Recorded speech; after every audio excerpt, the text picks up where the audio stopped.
আসসালামু আলাইকুম এভরিওয়ান। তো আপনারা দেখতে পাইতেছেন যে আমরা এখন বিরিয়ানি পাক করব নতুন আইটেমে। ভিডিওটা না টেনে সম্পূর্ণ ভিডিওটা দেখার অনুরোধ রইল।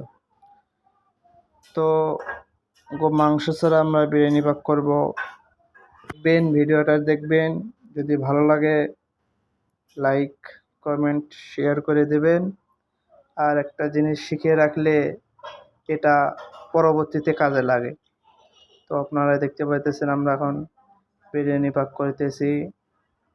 তো বিরিয়ানি পাক করা কেমন হয় কমেন্টে বলে যাবেন। তো আপনারা দেখতে পাইতেছেন আমরা বিরিয়ানি চাউল দিয়ে নিলাম।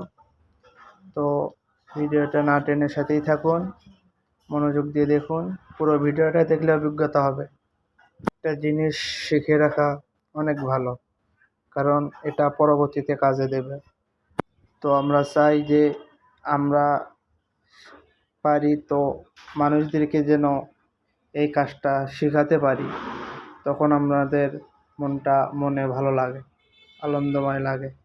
তো আপনারা যদি ভালো লাগে তাহলে কমেন্টে বলে যাবেন। তো আমরা এখন লবণ দিয়ে নিলাম। এরপর সাথেই থাকুন, বিরিয়ানি পাক করা শেষেও দেখানো হবে। তো ভিডিওটা না টেনে পুরো ভিডিও দেখার অনুরোধ রইল।